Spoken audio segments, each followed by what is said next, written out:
Iya, kita ada di kabar baik di masa pandemi ini, dan kabar baik ini adalah gaya hidup sehat. Ya. Kabar baik atau good news, dan itu adalah akronim dari percaya kepada Tuhan, berpantang tepat, udara tepat, gerak badan tepat, gizi tepat, istirahat tepat, air yang tepat, dan sinar matahari yang tepat. Ya. Dan kita akan membahas tentang air pada pertemuan kali ini. Gaya hidup sehat ini didasarkan pada kebutuhan tubuh. Tubuh itu perlu sinar matahari, tubuh perlu udara, tubuh perlu air, tubuh perlu gizi, tubuh perlu gerak badan.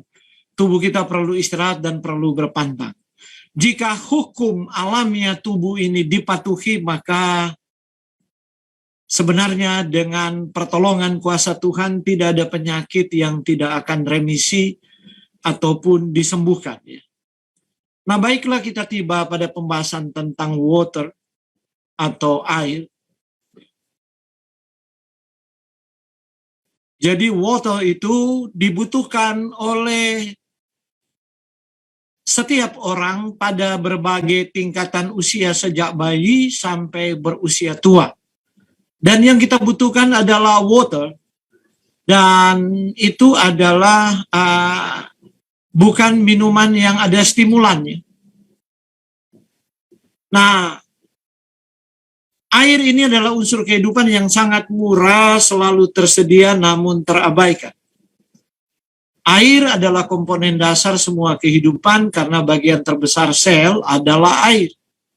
Tanpa air, dalam beberapa hari saja sel-sel mulai mengerut dan mati, kemudian diikuti dengan kematian jaringan, organ, sistem organ, akhirnya kematian individu.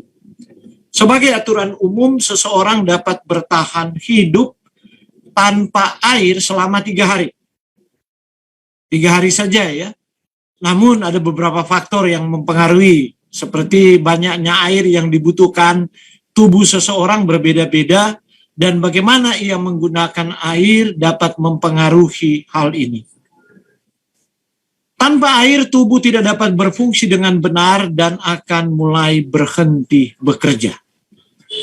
Tubuh menggunakan air untuk menghasilkan keringat yang menguap dan menurunkan suhu tubuh seseorang. Tanpa air, tubuh tidak dapat memproduksi keringat. Hal ini dapat menyebabkan peningkatan suhu tubuh yang berbahaya dan memberikan tekanan pada cairan dalam tubuh termasuk darah. Jika hal ini menyebabkan penurunan volume darah, lebih sedikit darah yang bersirkulasi di dalam tubuh menyebabkan penurunan tekanan darah yang parah.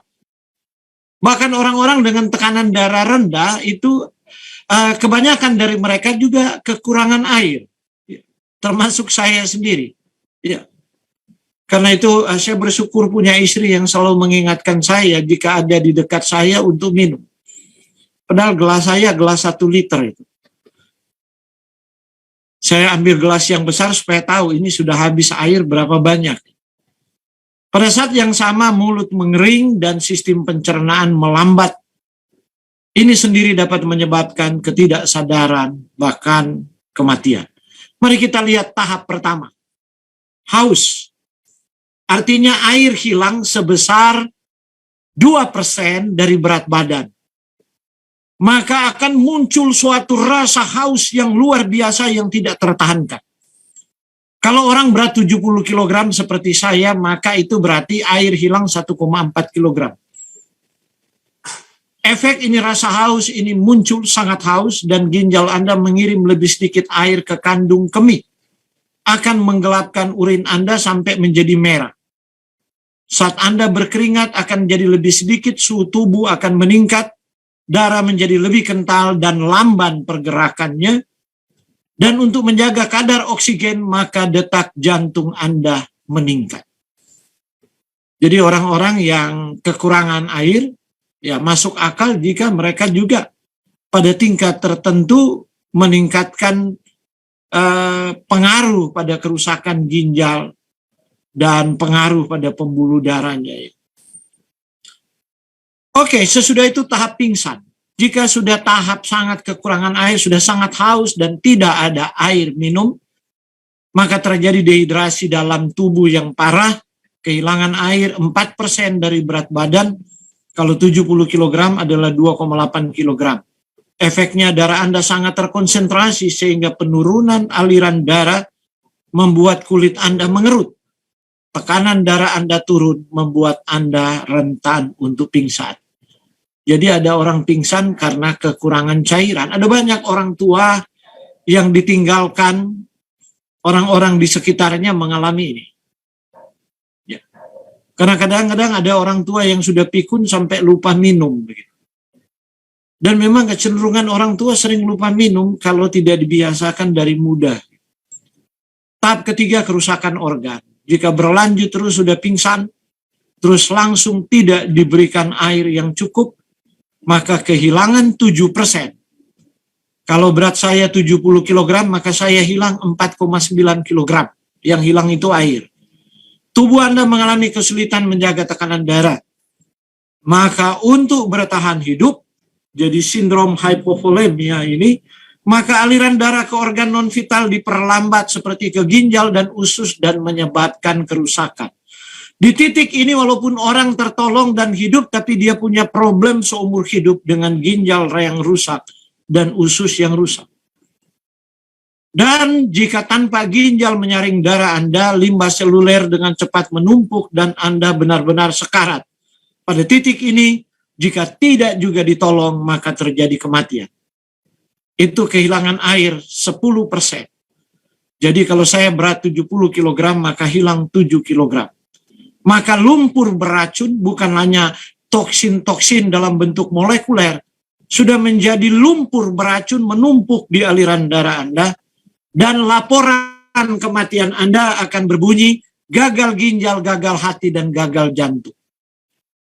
Jadi ini mengenai air ya. Kita pandang remeh soal air, masalahnya air itu masih gratis. Dalam arti kata kalau orang punya sumur sendiri, air itu gratis. Maka orang malas minum air, nanti kemudian orang merasa perlu air jika ginjal sudah dibatasi karena sudah rusak. Misalnya stage 4, dokter membatasi air tinggal 600 sampai 1000, tinggal 600 sampai 1 liter. Tapi dia ingin minum air lebih banyak karena bibir kering, kulit kering, tapi udah nggak bisa. Di titik itu nggak bisa apa-apa. Ya memang kalau mau minum lebih banyak air jadi berbahaya. Nah di saat itu baru kita menyadari bahwa bertahun-tahun kita pandang remeh tentang air. Jadi ini orang dalam bahasa Manado ini adalah sakit dan kematian karena bodoh. Itu kalau bahasa Manado. Kalau orang Manado jelas sekali kalau bilang begini. Bahasa Indonesia sopan gitu kan. Ya, bisa aja penyakit karena kelalaian, nah seperti itu. Nah, jadi air itu adalah unsur vital sangat murah. Selalu tersedia, namun terabaikan. Di Indonesia masih selalu tersedia, kalau di negara lain, ya kalau di Manado saya lihat air masih murah, tapi saya pergi di pinggir pantai ke daerah Likupang, di sana hampir tidak ada sumur yang digali karena sudah sangat dalam, 30 meter mungkin baru akan mendapatkan air, maka orang beli air dari desa yang cukup jauh. Tapi saya lihat pemerintah mulai membangun instalasi air.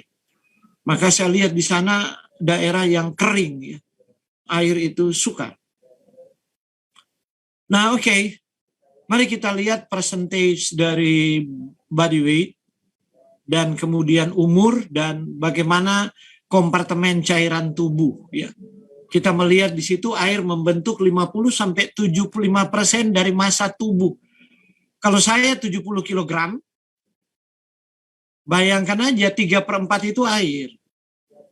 Nah, faktor penentu paling penting kisaran luas kadar air adalah usia dan jenis kelamin. Bayi baru lahir itu 75%. Ya, remaja kira-kira 60%. Dan kemudian pria lanjut usia itu 50%. Setelah pubertas, laki-laki umumnya memiliki kadar air 2-10% lebih tinggi daripada perempuan. Perempuan digantikan oleh kadar lemak. Lebih tinggi dari air.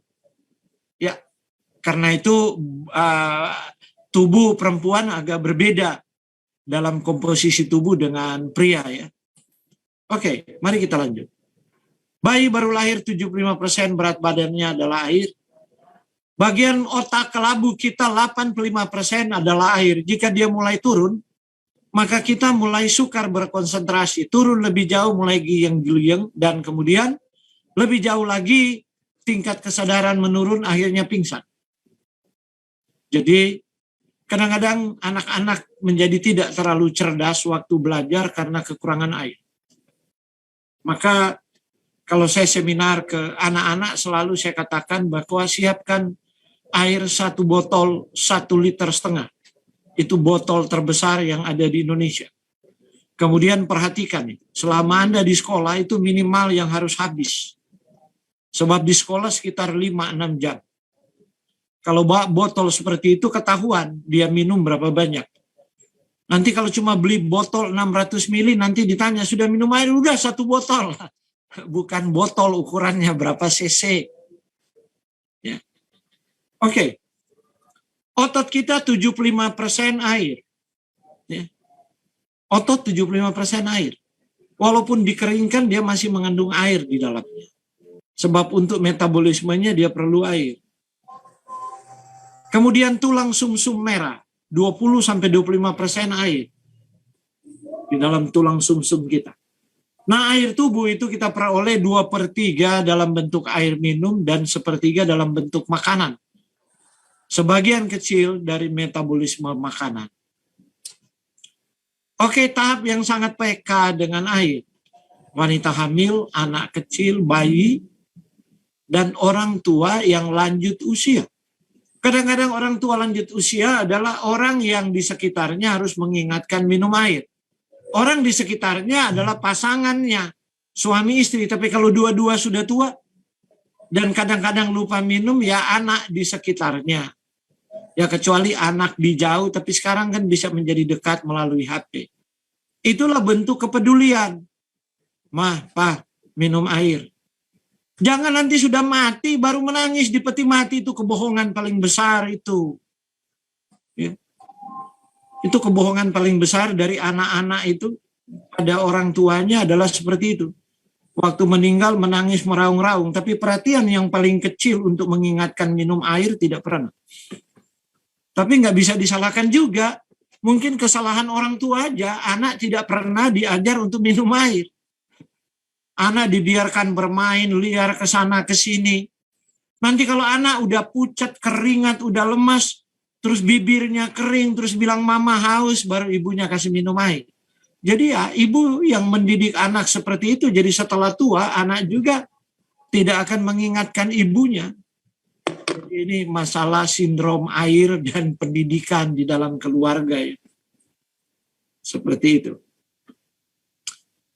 Anak-anak dan terutama bayi lebih rentan mengalami dehidrasi dibandingkan orang dewasa. Resiko tinggi karena penyebab berikut. Ini perhatian bagi ibu-ibu muda yang punya anak kecil. Dan bagi anak kecil yang dijaga oleh oma-oma. Heran kan di Indonesia. Untuk nungguin anak tuh oma gitu loh. Padahal oma sendiri udah lupa minum. Bagaimana dia ingatkan si bayi untuk minum. Kalau di Amerika kan babysitter gitu. Nah, tapi di Indonesia banyak juga udah pakai babysitter, tapi jangan cari babysitter yang nggak sekolah gitu loh. Nggak pernah ingatkan untuk minum air gitu. Jadi ada sekolah babysitter kan, kalau untuk anak-anak kecil. Dia harus dididik dulu dong, supaya dia jadi terampil. Oh, anak-anak harus selalu botol airnya ada, disuruh minum, jangan dibiarkan anak bermain, kemudian babysitternya main HP juga. Bayi dan anak-anak lebih rentan terhadap diare dan muntah daripada orang dewasa. Nah, itu dia kebutuhan air jadi lebih banyak.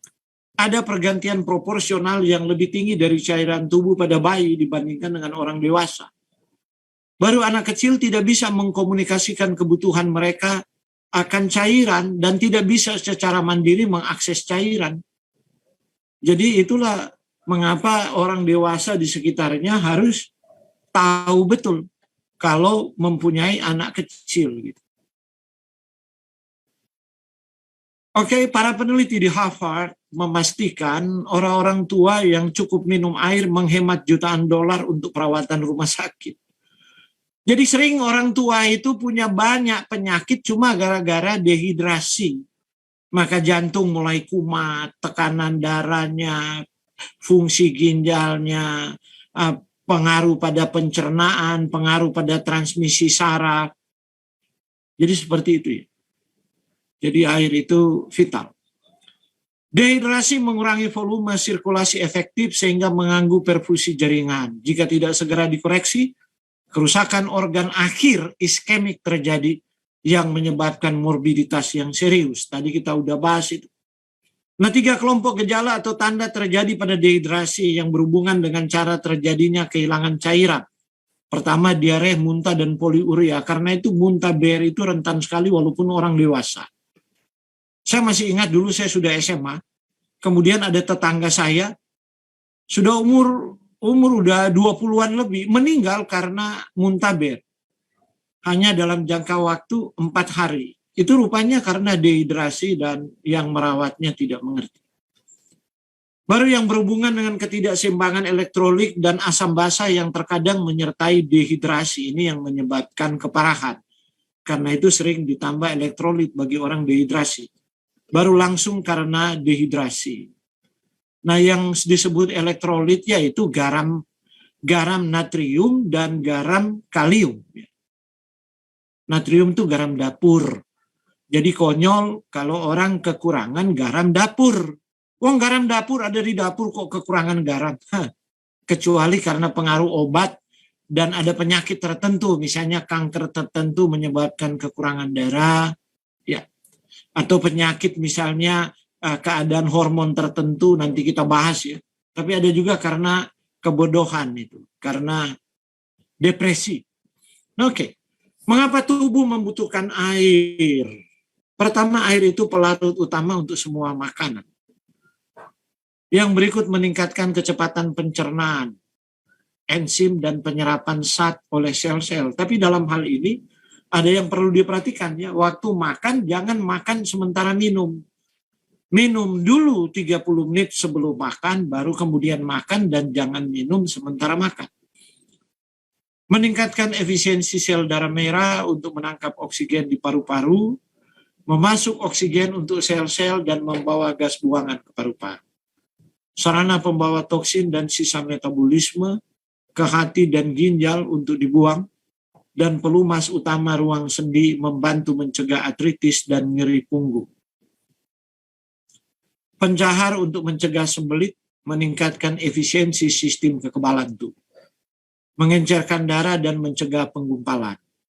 Mencegah penyumbatan arteri. Membantu mengurangi risiko serangan jantung dan stroke. Sangat penting untuk pembuatan hormon dan neurotransmitter di otak. Jadi, kadang-kadang orang saya katakan menjadi kurang fokus, kurang cermat, dan kurang dianggap dalam tanda kutip ya kurang pinter. Mungkin saja anak-anak itu kurang minum air. Sehingga pembuatan hormon dan neurotransmitter di otak itu terganggu. Bagaimana dia mau berpikir? Bahkan mungkin ini penyakit para eksekutif yang ada di kantor. Mungkin sulit mengambil keputusan atau malah para eksekutif di pemerintahan. Karena kurang minum air, apalagi kalau dia gila makan, apalagi makanan bermanis dan kurang minum air, ya sudahlah, konsentrasinya kurang. Itu mungkin, tapi belum pernah ada dikaji ya.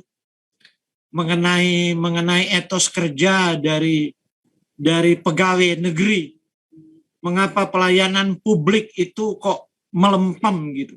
Mungkin saja karena kurang fokus dan kurang cermat, kurang cepat, dan karena punya problem. Problem diantaranya, tapi ya perlu uang untuk riset. Ya. Ada banyak ide saya tentang riset sebenarnya. Hal-hal ini, dan itu bisa diriset untuk lihat apakah tingkat produktivitas dipengaruhi oleh air, konsumsi air. Membantu menyeimbangkan pH tubuh, menggerakkan pompa penggerak unsur natrium dan kalium untuk transmisi saraf. Nah ini penting. Orang kalau kekurangan air terus malas gitu loh. Kebas-kebas, badannya itu. Karena transmisi saraf, keseimbangan natrium kalium itu penting sekali. Kemudian tidak bergairah, tidak bersemangat, ya, duduk sedikit kram, ya, dan sebagainya. Karena pompa-pompa penggerak unsur natrium dan kalium itu kan butuh air. Baru kemudian mengaktifkan unit pompa hidroelektrik di selaput sel dan menghasilkan energi dan panas. Jadi saya masuk ke tingkat molekuler ini ya, peranan air. Esensial bagi sistem pendingin tubuh yaitu keringat dan membuat kulit lebih halus dan mengurangi penuaan dini. Jadi ibu-ibu, sebelum Anda melangkah kepada kosmetika dewa yang dikirim dari planet Anta Branta, ibu-ibu kan suka begitu. Tergila-gila pada kosmetik, krim, gosok ini, gosok itu, harganya mahal. Tapi kalau Anda kekurangan air ya keriput. Yang membuat turgor maksimal dan kenapa orang tua mulai keriput karena kekurangan air. Turgor itu sangat dipengaruhi oleh air dan keseimbangan lemak.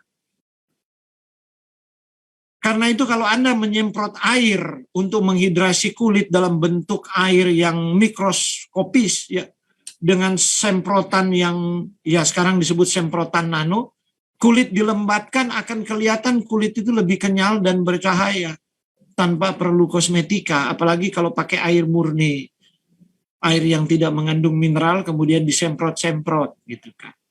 Jangankan itu, saya telah memperhatikan ya wanita-wanita tertentu yang selalu membilas wajah mereka dengan handuk wosla. Satu hari bisa 3 atau 4 kali kulit mukanya mereka lebih licin. Sebab saya pernah mengamati di suatu pabrik gitu. Oke, yang berikut mengendalikan irama tidur yang normal. Jadi kalau kekurangan air, maka irama tidur juga itu terpengaruh. Membantu mengurangi stres dan depresi. Orang kalau rentan stres dan rentan depresi ada kemungkinan kadar air. Nah, yang jadi persoalan setelah stres berat dan depresi berat baru ingin minum air. Justru jadi berbahaya karena sindrom hiponatremia. Selalu orang nanti sudah berada dalam kondisi medis tertentu baru sadar. Contoh umpamanya, nanti ginjal sudah rusak parah, baru pingin minum air lebih banyak padahal sudah nggak bisa. Nanti sudah depresi parah, manik depresi, baru pingin minum air padahal sudah nggak bisa, sudah mesti dibatasi. Dan semakin berlarut-larut itu kondisi mediknya itu. Karena kekurangan air. Nah ini yang saya katakan penyakit-penyakit karena kebodohan. Kealpahan dan kebodohan. Kebodohan dalam arti positif ketidaktahuan. Ya. Bukan ngenyek ini, tapi bukan untuk menghina, tapi ketidaktahuan, kekurangan informasi. Itulah sebab saya mau membagikan informasi ini. Baru membantu mengurangi kelelahan kronik. Itu penderita persoalan saya itu. Saya terlalu banyak duduk berpikir dan rupanya otak ini berebut dengan tubuh saya untuk mengambil air lebih banyak. Kemudian saya mengalami kelelahan kronis, chronic fatigue syndrome bertahun-tahun. Kemudian juga mengembangkan autoimun. Akhirnya saya mulai mengerti karena kekurangan air. Sebab saya suka membantah istri saya, itu yang saya sesali di waktu saya masih muda gitu. Saya kan kolerik sekali, itu nggak bisa diatur begitu. Jadi kalau saya sudah bilang ke istri saya sudah minum tadi gitu. Nah, kalau dia ingatkan lagi begitu saya kesal begitu. Itu satu kesalahan. Ya, saya punya istri yang baik sekali untuk mengingatkan, malah saya kesal karena saya dari kecil tidak pernah diingatkan itu. Tapi saya tidak mempersalahkan ibu saya. Mungkin aja dia juga tidak tahu ya. Begitulah kita ya. Karena itu kita belajar bersama-sama ya. Oke, baru membantu membalikkan dorongan adiktif dari kecanduan kopi, teh, minuman ringan, bir, alkohol, dan narkotik. Nah ini saya kecanduan kopi dan teh. Saya bisa minum kopi 1 hari dan teh itu bisa 2 liter. Nggak bisa makan kalau tidak ada teh manis. Dan di jam-jam malam hari sampai mau tidur bisa hampir 1 liter saya minum kopi, dan saya tidur jam 1, jam 2 malam di waktu saya muda. Kemudian saya merokok. Dan itu yang membuat, waduh, penyakit saya macam-macam. Dan kemudian setelah saya menyadari dan berhenti di usia 28 tahun, Tuhan berbelas kasihan. Sejak usia 28 itu sampai sekarang usia 60, belum pernah saya diopnam di rumah sakit. Ya puji Tuhan. Karena saya mulai menyadari dan berangsur-angsur mengubah semua kebiasaan yang salah, termasuk minum air itu. Kemudian mekanisme haus ini. Kenapa kita merasa haus? Jadi homeostasis air tubuh diatur terutama melalui cairan yang tertelan yang bergantung pada rasa haus. Jadi Tuhan mengatur itu, tapi kadang-kadang saklar rasa haus kita itu sudah rusak. Karena dibiasakan begitu loh, menahan minum. Haus adalah naluri atau dorongan dasar yang mendorong organisme untuk menelan air. Jadi jangan menghina orang kalau sedikit haus. Kadang-kadang orang begini, kamu kok sedikit-sedikit haus saja. Misalnya jalan, orang lagi jalan terus mulai tanya, nanti kita berhenti ya, di pom bensin atau apa, saya mau beli air. Kamu sedikit-sedikit tadi udah minum air, lihat kita belum minum sampai sekarang, kok bangga belum minum. Nanti satu waktu dia bangga, ginjalnya rusak. Jadi kalau orang bilang begitu, aduh itu nggak usah di ini, wah ya mau minum ya. Jadi kadang-kadang begitu gitu. Ada orang bangga bahwa dia nggak sehaus orang lain gitu. Ini satu hal yang keliru. Baru kemudian haus adalah sensasi yang diciptakan oleh hipotalamus di otak, pusat haus tubuh manusia, yang mendorong organisme menelan air. Nah, haus ini adalah komponen penting dari pengaturan volume darah yang secara perlahan diatur oleh homeostasis. Nah, jadi volume darah kita yang mempengaruhi tekanan darah sangat bergantung pada mekanisme haus ini. Jika volumenya turun, ya tekanan darah turun. Mekanisme pengaturan air. Jadi ada peningkatan osmolaritas dalam darah bekerja pada osmoreseptor yang langsung menstimulasi pelepasan angiotensin. Converting enzim menstimulasi hipotalamus sehingga menyebabkan rasa haus. Anda udah biasa dengar angiotensin ya. Itu yang berkaitan dengan virus corona. Virus corona berikatan pada reseptor itu. Nah, angiotensin 2 ini menstimulasi hipotalamus yang menyebabkan rasa haus. Nah, sistem renin-angiotensin ini meningkatkan rasa haus sebagai cara meningkatkan volume darah. Ini diaktifkan oleh osmolaritas plasma tinggi, volume darah rendah, tekanan darah rendah, dan stimulasi sistem saraf simpatis. Jadi kalau tekanan darah mulai rendah, maka kita haus. Saya mau minum dulu.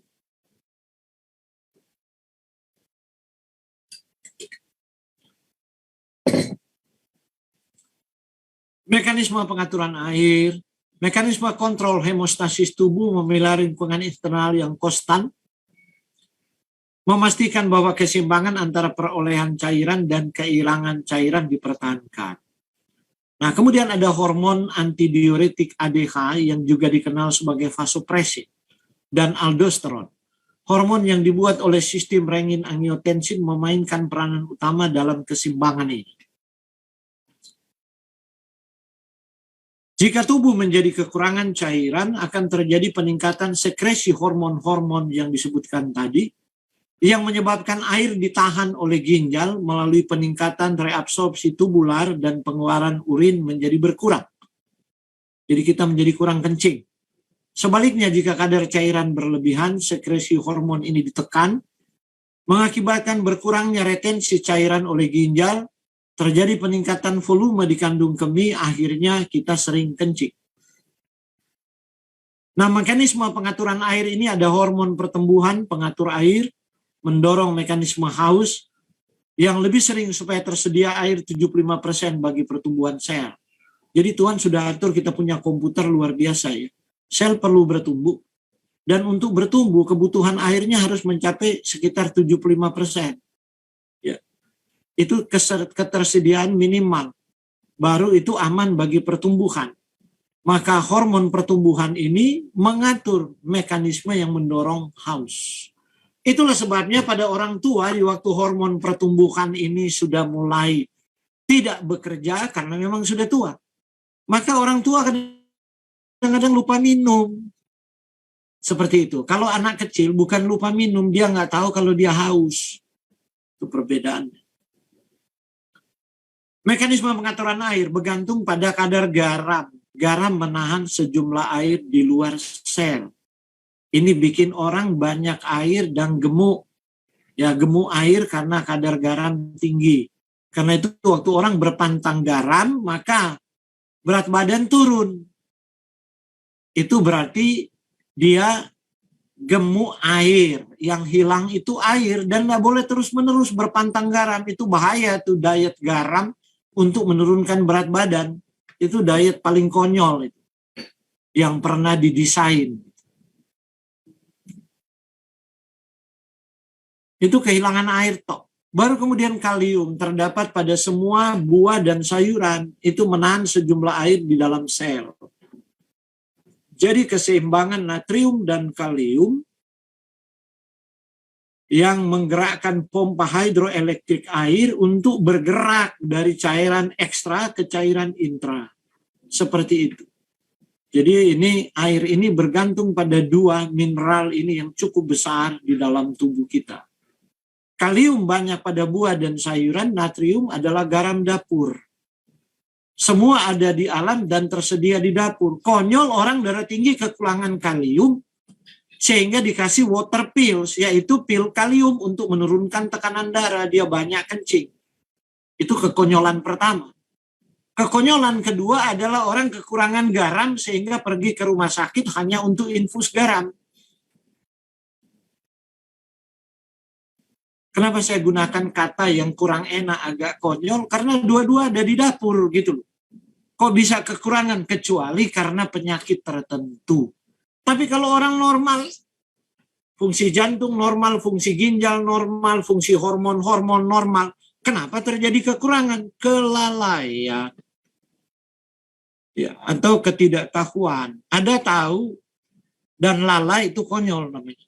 Kalau tidak tahu ya mau bikin apa lagi ya. Baru kalsium, magnesium, dan zinc adalah mineral pengatur kadar air. Mekanisme pengaturan air. Berkurangnya sensasi haus sehingga kepekaan terhadap kebutuhan air tidak terpenuhi. Kondisi ini dapat disamarkan oleh rasa lapar yang menjadi penentu obesitas pada orang dewasa. Jadi kadang-kadang orang yang sering makan itu bukan lapar, haus.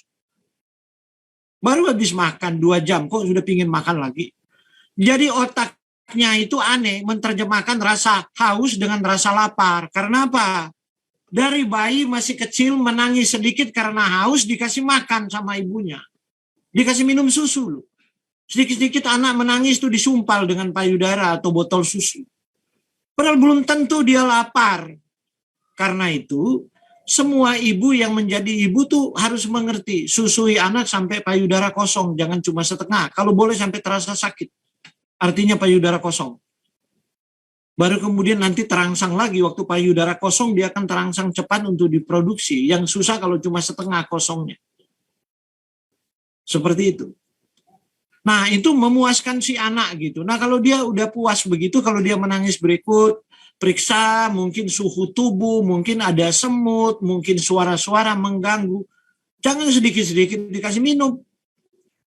Dan sudah besar nanti sedikit-sedikit dia mau ngemut permen. Tambah kental lagi darahnya. Gula semakin banyak di darah tapi air kurang. Nanti setelah besar sedikit-sedikit dia terjemahkan rasa haus dengan lapar. Maka dia ngemil. Jadi coba kalau kita udah makan besar, di antara 2 jam makan besar, coba kita isi dengan minum air. Kalau terasa misalnya lapar, mengemil minum air lah. Lama-lama kebiasaan. Jadi minum air di antara jam makan. Jangan minum air sementara makan. Itu cara yang paling buruk untuk tingkatkan berat badan dan rusakkan sistem pencernaan. Jika kebutuhan air dipuaskan dengan soft drink, maka keseimbangan elektrokimia tubuh terganggu. Proses perkembangan dan pembelahan sel terganggu.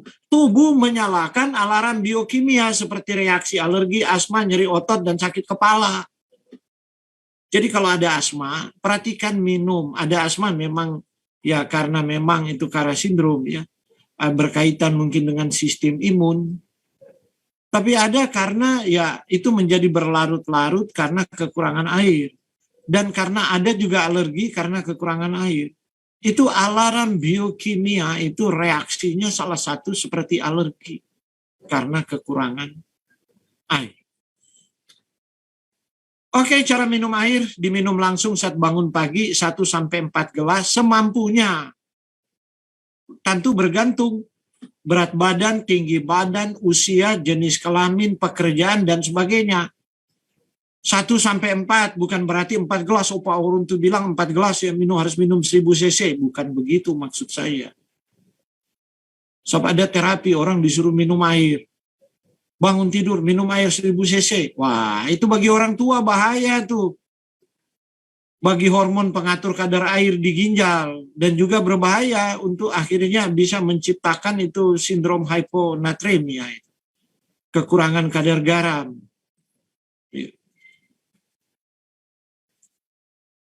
Kemudian diminum terbagi disebar sepanjang hari sebanyak 250-300 cc sekali minum. Diminum kapanpun merasa haus, diminum 30 menit sebelum makan besar. Jangan makan sementara minum. Seperti itu. Diminum 2 jam sesudah makan. Jadi 30 menit sebelum makan, 2 jam sesudah makan. Nanti kalau keselak, karena itu kalau makan idealnya kunyah 30 kali. Sampai 34 kali. Agar supaya banyak air liur bercampur dengan makanan. Dari mana air liur itu jadi banyak? Karena 30 menit sebelum makan minum air. Nah, itu juga cara untuk mencegah supaya tidak gemuk. Kan kalau makan sementara minum semua enzim pencernaan berhenti, nggak mau mencerna, maka masuk ke fase fermentasi, usus menjadi busuk. Jadi kalau usus menjadi busuk bukan kolon cleansing, itu teori salah. Atur pola makan. Mobil aja kalau knalpot kotor kok nggak pernah cuci dari knalpot. Kalau blok motornya kotor, kita manusia jadi konyol. Sedikit-sedikit cuci usus, sedikit-sedikit cuci usus. Padahal cara makannya salah. Gitu. Diminum sebelum berolahraga.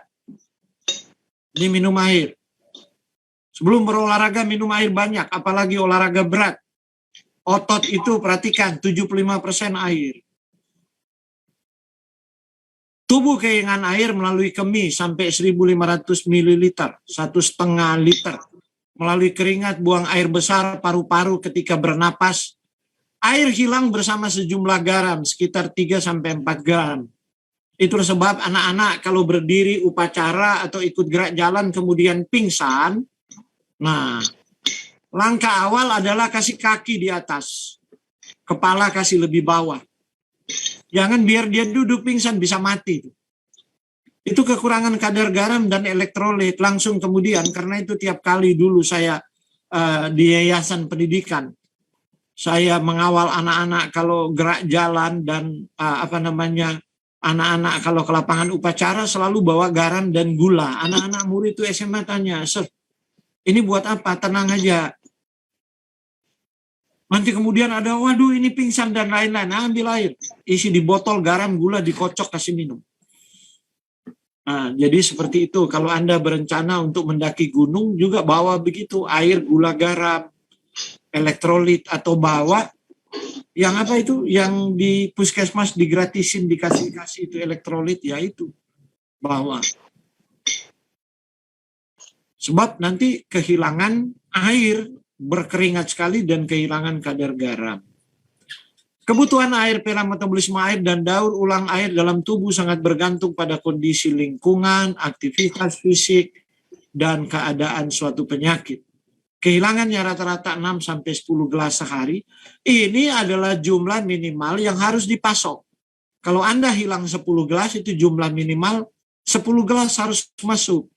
Anda bisa tambah 2 gelas lagi misalnya. Kalau karena olahraga berat atau karena situasi yang sangat panas. Ya. Apa yang seseorang makan juga mempengaruhi jumlah air. Misalnya seorang makan makanan kaya air, buah-buahan, sayuran, atau dalam bentuk jus, itu kan juga air. maka mungkin tidak perlu minum air sebanyak orang yang telah makan biji-bijian, makan roti, dan makanan kering. Jadi berbeda ya apa yang kita makan dan kebutuhan air.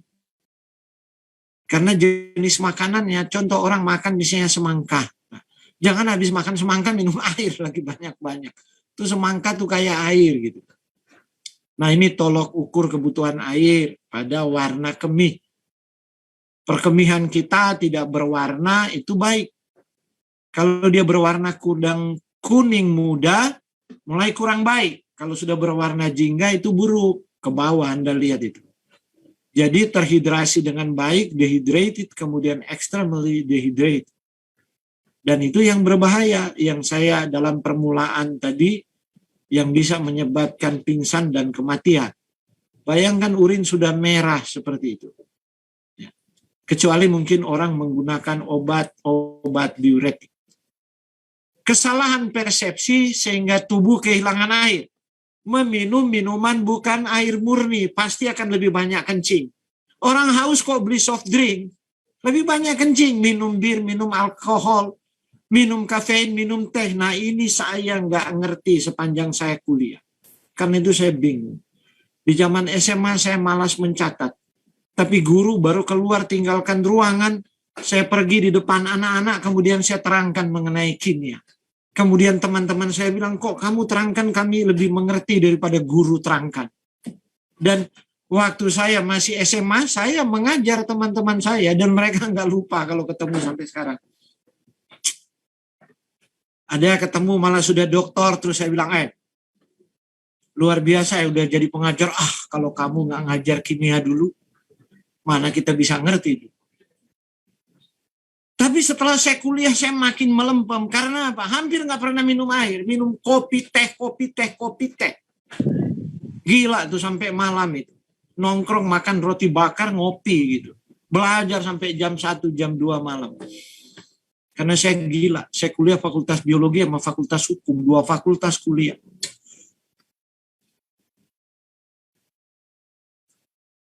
Meminum air panas melebihi suhu tubuh normal, pasti lebih banyak berkeringat.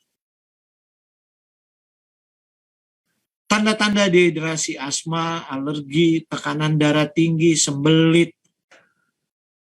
Ini rata-rata juga ini bukan penyebab tunggal dari dehidrasi, tapi semua penyakit-penyakit ini berkaitan dengan dehidrasi.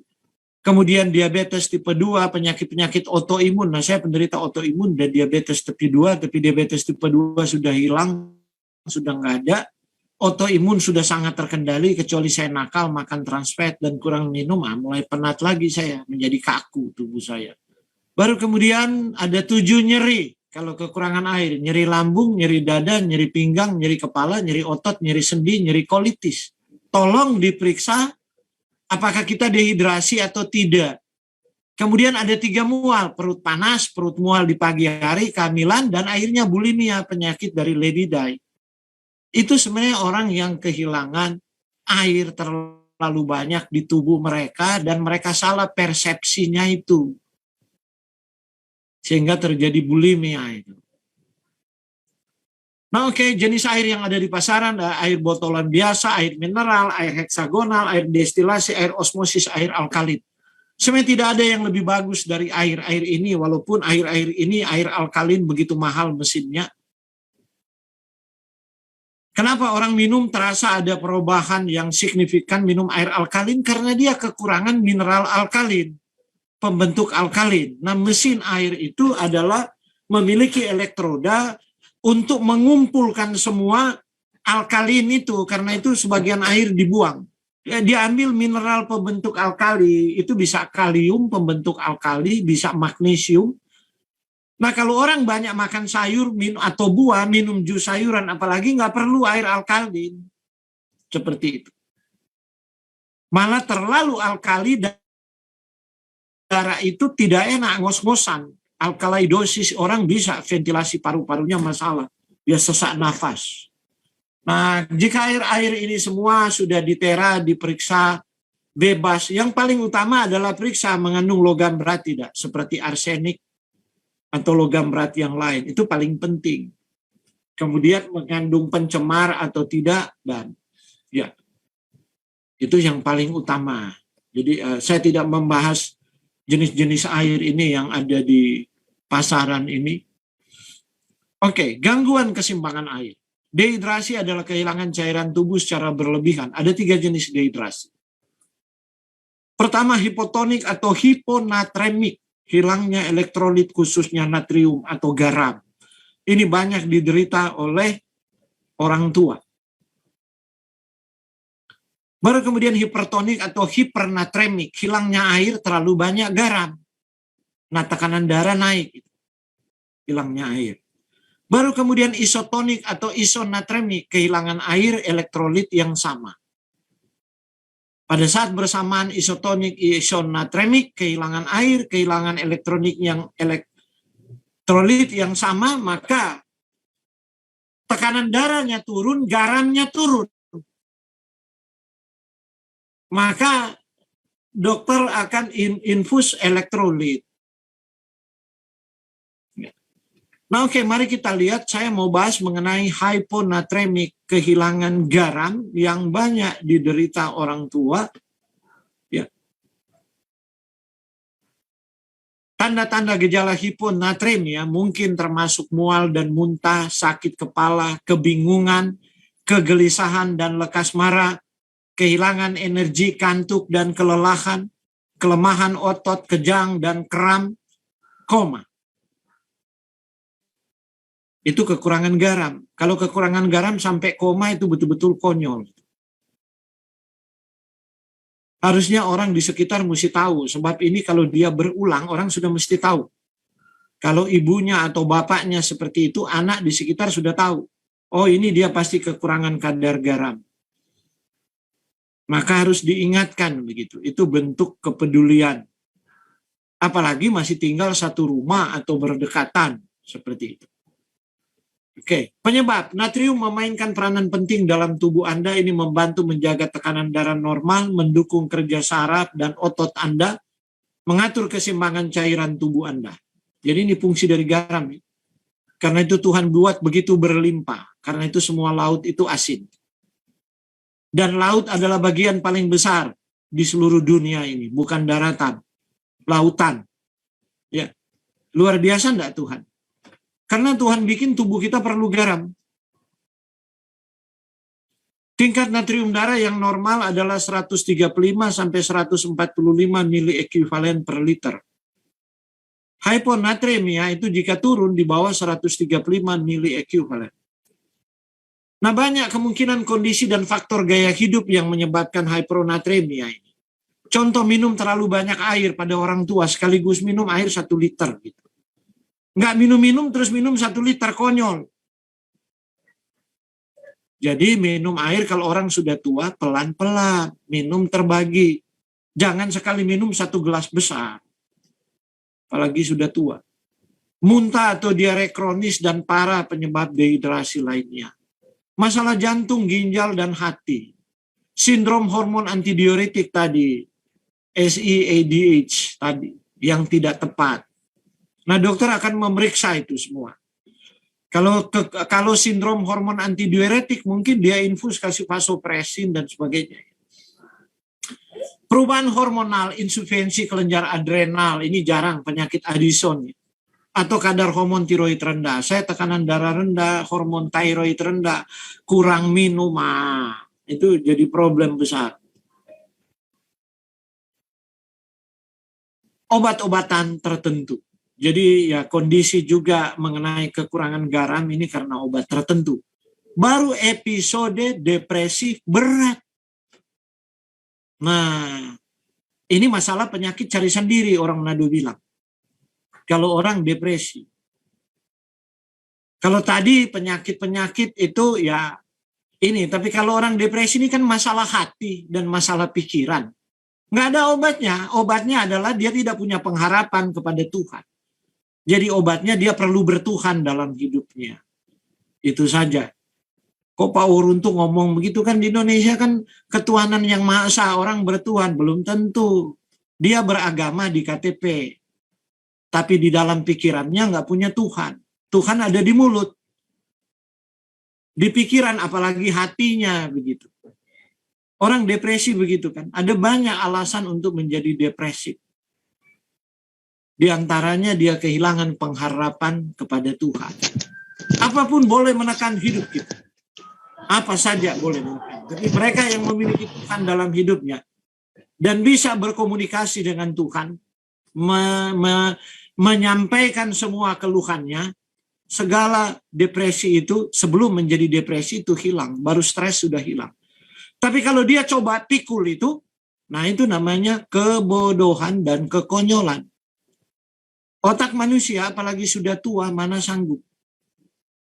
Kalau anak muda kalau depresi hanya jadi bingung-bingung, tidur-tidur melulu, lupa makan, lupa minum. Nah, anak muda, tapi kalau orang tua kemudian mulai sindrom hiponatremia, bisa mati, otaknya bengkak dan mati. Itu mati konyol.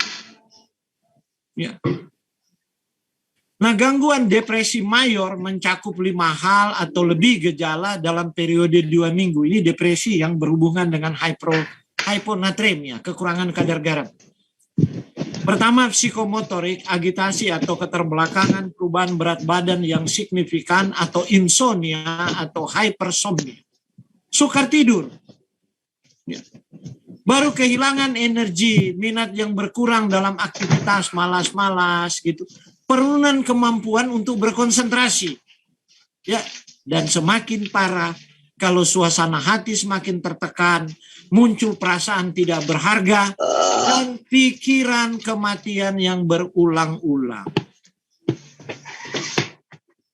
Tako mati orang Manado bilang.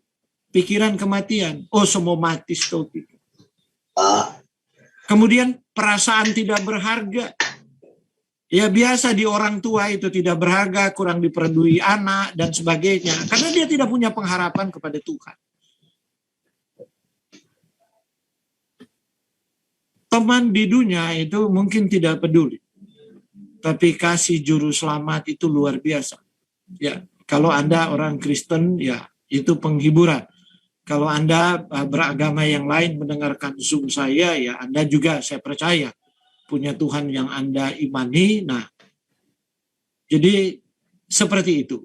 Nah, jadi ini yang menyebabkan depresi dan hiponatremia. Kalau itu kronis, kadar natrium turun secara bertahap selama 48 jam atau lebih, dan gejala serta komplikasinya biasa lebih moderat. Jadi orang perlu depresi sekitar 1-2 minggu ya. Baik, saya ulangi, Anda perlu menjadi tertekan. Ya. Kenapa menjadi tertekan? Ya, karena orang tertekan itu dia menekan sendiri dirinya. Dengan pikiran-pikiran, apalagi pikiran itu praduga. Nah, itu dia. Itu tipuan setan. Itu praduga itu namanya. Ya. Kemudian perasaan tidak berharga. Ya, seperti itu. Baru pikiran kematian yang berulang. Nah, itu kemudian mulai terjadi hiponatremia. Dia turun bertahap perlahan-lahan dan gejala-gejalanya itu mulai kelihatan itu. Tremor, kemudian kurang itu kuat bahkan untuk berdiri, kemudian nanti pikirannya mulai ngelantur, kemudian akhirnya seperti orang sakau begitu. Pikirannya nggak konsentrasi. Ya. Mata kosong melompong. Nah, pada hiponatremia akut, kadar natrium turun dengan cepat menghasilkan efek berpotensi berbahaya, pembengkakan otak dengan cepat mengakibatkan koma. Itu yang saya katakan tadi. Kekurangan garam yang menyebabkan koma. Kalau lolos dari kematian, tapi tetap kerusakan otak itu terjadi. Kalau sampai koma. Ya. Nah, itulah mengenai hubungan air tadi dengan garam. Sekarang bagaimana pencegahan hiponatremia? Minum air dalam jumlah sedang. Minum air sangat penting untuk kesehatan Anda, tapi pastikan minum cukup cairan, tapi jangan berlebihan kalau sudah tua. Jangan sekali pompa 1 liter. Secukupnya nanti diulang lagi, ya terbagi 2 jam misalnya, ya minum 50 cc, 75 cc, 100 cc, ulangi lagi misalnya. 2 jam, minum lagi.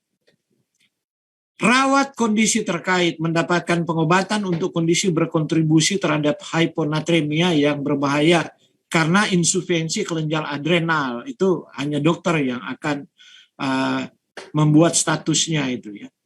Dapat membantu mencegah natrium darah rendah. Tapi kalau sesudah diperiksa di dokter, nggak ada masalah dengan hormon adrenal dan lain-lain. Nggak ada masalah dengan jantung, jantung bagus. Nggak ada masalah dengan ginjal. Jadi apa masalahnya? Ya, masalahnya dengan pikiran. Didiklah dirimu sendiri. Jika Anda memiliki kondisi medis yang meningkatkan resiko hiponatremia, sudah tahu. Sering hiponatremia, ya kadar garam harus diperhatikan. Kemudian sudah tahu kalau itu penyebab karena saya pernah hiponatremia karena stres berat. Ya manage itu stres. Semua orang di dunia stres, tapi berapa banyak yang hiponatremia? Karena dia nggak mau manage dia punya stres. Ya. Salah satu manajemen tadi adalah jendela untuk memperbaiki depresi hanya satu. Orang perlu berserah kepada Tuhan. Lakukan tindakan pencegahan selama aktivitas berintensitas tinggi. Ya. Lakukan tindakan pencegahan. Orang dengan olahraga berat, aktivitas tinggi, kadar airnya harus cukup dan garamnya harus cukup. Ya. Seperti itu. Ya, ada bersepeda misalnya kemudian pingsan. Ada orang tua kata Pak Waruntu, anak saya hobi bersepeda, tapi berapa kali dia pingsan. Tinggal ditolong temannya, dibawa lari ke rumah sakit, terus cuma diinfus garam tok. Saya bilang hati-hati. Nanti dia mumpung masih muda ini, tapi ya lama-kelamaan terjadi penurunan itu. Sebab otak itu problem besar. Iya betul. Dia sekarang mulai agak on, ya otak tuh rusak gitu. Lama-kelamaan mati betul-betul itu. Mau olahraga, bersepeda, panas-panas, ikut rombongan dan apa, tapi nggak perhatikan itu. Tindakan pencegahan. Bawa 2 botol, 1 botol 1 liter air, 1 botol isi elektrolit, dan minum. Oke. Ini adalah tempat yang akan kita tuju satu waktu, yaitu kuburan. Semua orang akan ke sana.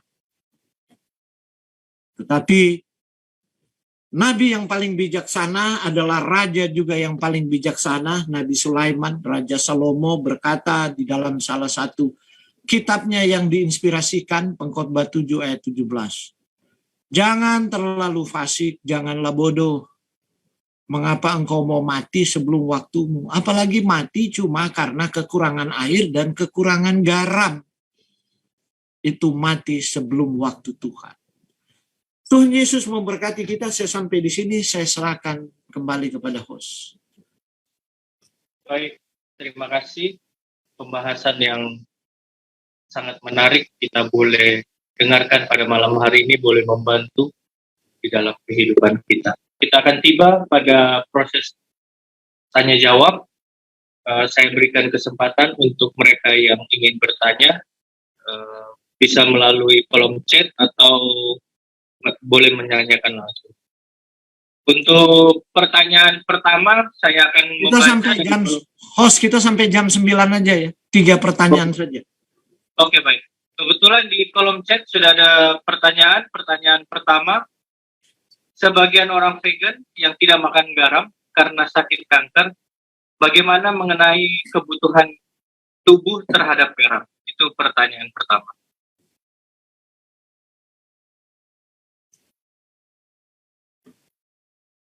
Kebutuhan, kalau kebutuhan natrium ya, ada beberapa tumbuhan mengandung kadar garam ya. Dan itu bukan pembahasan saya di sini. Jadi dia harus pintar-pintar. Tapi sebenarnya itu rumusan dari mana kalau kanker itu tidak boleh garam.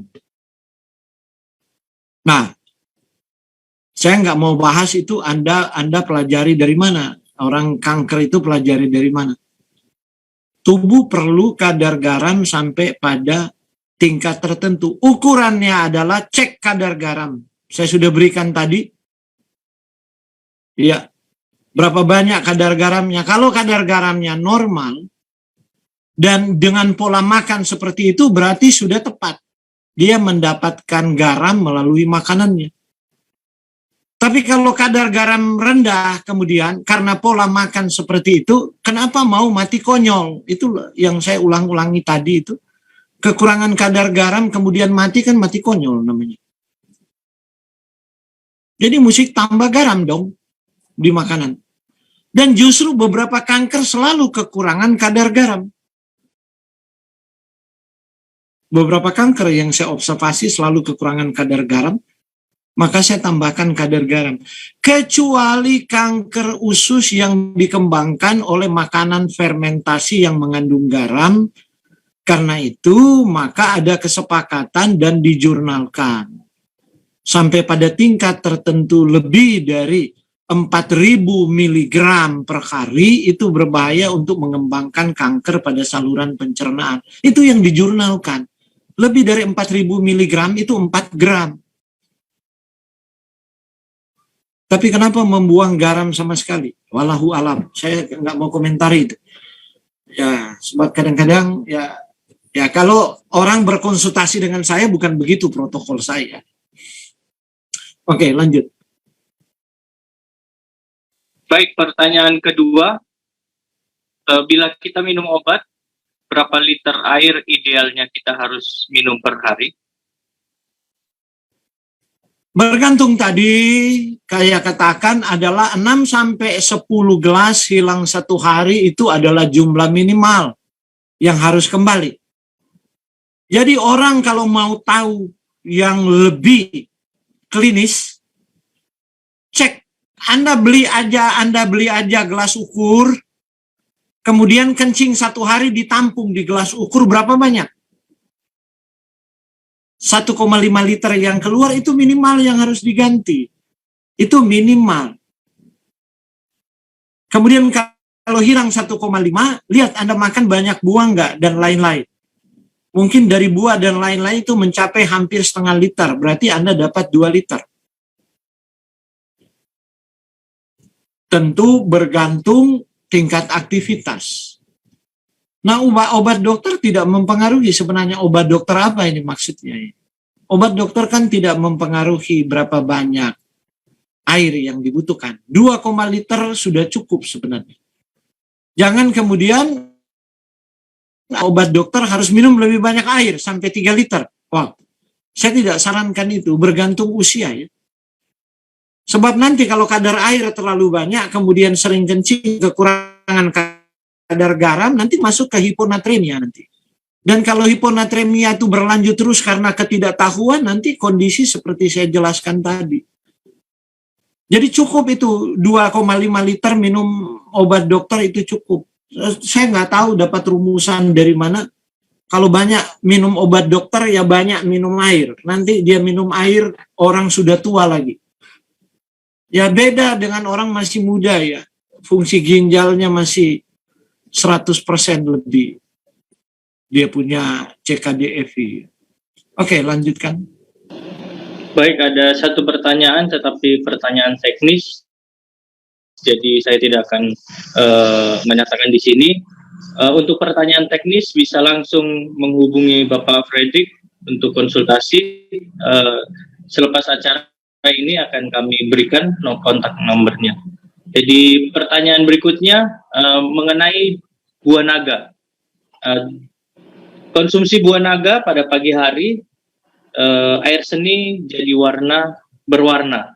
Padahal sudah konsumsi air putih 1,5 liter satu hari, 1,5 liter ya, satu hari. Semua orang makan buah naga merah dikeluarkan sebagian dari antosianinnya, zat warnanya. Demikian orang juga yang minum beet, jus beet, sebagian itu dikeluarkan. Demikian juga orang kelebihan vitamin B kompleks, air urinnya itu menjadi lebih kuning. Jadi itu tidak masalah karena itu dibuang oleh ginjal kelebihan itu. Nggak usah perlu untuk itu kan pengaruh karena makan buah naga, nggak usah minum air lebih banyak untuk membuat air seni itu menjadi putih. Sebab ada tanaman-tanaman tertentu mengandung zat warna, antosianin, dan zat warna yang lain itu sering dibuang oleh ginjal. Karena sudah cukup yang tubuh perlukan. Sisa selebihnya itu tidak diserap dan dibuang. Oke, lanjut. Oke, dua pertanyaan terakhir saya akan langsung bacakan berturut-turut. Yang pertama, kekurangan garam dalam badan, bolehkah minum air bergaram? Dan kemudian pertanyaan yang terakhir, di pagi hari idealnya apakah minum air hangat atau air biasa? Oke, jadi kalau kekurangan garam ya minum air garam. Harus kalau kekurangan garam. Malah kalau kekurangan garamnya cukup parah, telan garam. Kalau saya telan garam, tapi orang lain kan rasa terbakar kalau telan garam, maka isi saja di kapsul kosong. Isi garam. Satu kapsul itu kira-kira kalau kapsul kecil itu sampai 1000 mg garam. Atau 1 gram. Kalau kapsul agak besar itu 2 gram. Nah, kalau kekurangan yang memang sangat parah sampai diinfus garam, maka mungkin dokter membeli kapsul 2 gram atau 1,5 gram, isi penuh dengan garam, ya sudah, kemudian telan. Tidak merasa perih di saluran cerna atas karena nanti dia kemudian kan di lambung baru dia pecah. Seperti itu. Atau kalau kekurangan kadar garam, masukkan aja garam di air, dilarutkan, bikin air itu bergaram, dan minum air bergaram itu sepanjang hari. 57. Oke, kemudian pada waktu pagi baik minum air hangat, ya itu baik sekali. Saya tiap pagi tuh minum air hangat memang. Itu bagus, saya langsung kentot-kentot, batu perut saya langsung bunyi krok-krak, dia bikin bersih, gas dan sebagainya. Turun, baru kemudian saya berserdawa, perut langsung turun. Karena ada banyak gas, karena pencernaan saya memang sudah kurang baik ya. Dari muda juga kurang baik karena terlalu banyak makan roti, makan daging, makan trans fat. Nah, pencernaan saya banyak terbantu gitu kalau pagi-pagi minum air hangat. Baik, pertanyaan terakhir tambahan. Untuk penjelasan yang tadi, pasien kanker, survivor kanker payudara, apakah diperbolehkan masak pakai garam? Dan ya boleh pakai garam, ya sedikit kan garam, jangan banyak. Saya katakan tadi, ya yang di jurnal itu kadar itu kalau sudah sampai 4 gram mungkin beresiko, kadar garam sampai 4000 mg 4 gram itu berisiko pada onset kardiovaskular dan juga mengembangkan kanker saluran pencernaan. Tapi kalau di bawah itu garam sudah berasa garam aja, jika kita pakai sebutir kedelai gitu loh. Garam 1 butir kedelai kasih di makanan sekali kita makan, itu mungkin cuma 500 mg, belum sampai 1 gram. No problem. Orang survivor kanker payudara nggak ada masalah gitu. Dan tanda-tanda atau ciri-ciri kekurangan garam? Lo tadi kan sudah dibahas tadi. Saya tidak bahas lagi tadi itu hyponatremia, itu kekurangan garam itu sudah dibahas itu tadi. Dulu, dan dibahas lagi loh. Kekurangan garam, lemas. Oke, baik, terima kasih. Demikian sesi tanya jawab. Pada malam hari ini kita akan mendengarkan closing statement. Saya persilakan untuk Bapak Fredrik memberikan closing statement. Jadi closing statement saya adalah air sangat vital bagi kehidupan kita, dan untuk kita di Indonesia, air masih relatif mudah untuk didapatkan. Maka minumlah air sesuai dengan kebutuhan berat badan Anda, tinggi badan Anda, aktivitas Anda. Kemudian garam masih ada di dapur kita, dan garam bukan yang sangat mahal seperti orang yang tinggal di pegunungan yang sukar dijangkau. Masukkanlah garam secukupnya dalam makanan Anda, sebab garam berlebihan berbahaya bagi kesehatan. Kekurangan garam juga. Nah, tadi ada suara katakan lemes salah satu. Itu benar. Terima kasih. Oke, baik. Terima kasih. Pembahasan yang sangat menarik. Kita tutup program kita pada malam hari ini. Saya undang pembicara kita, Bapak Freddy Koruntu, untuk pimpin kita dalam doa tutup. Kalau di sini ada Bapak Pendeta, tolong minta Bapak Pendeta. Biasa kan ada Pak Pendeta yang hadir.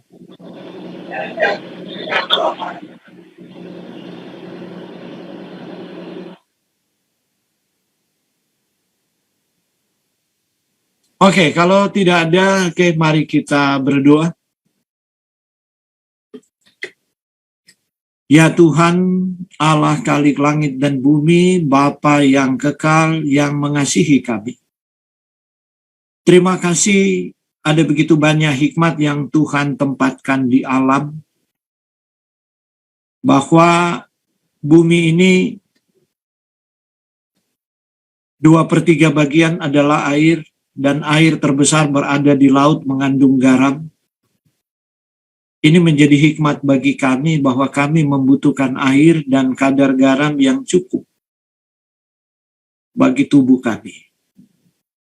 Terima kasih semua informasi sains pada malam hari ini membuka wawasan kami untuk bertanggung jawab atas kesehatan kami.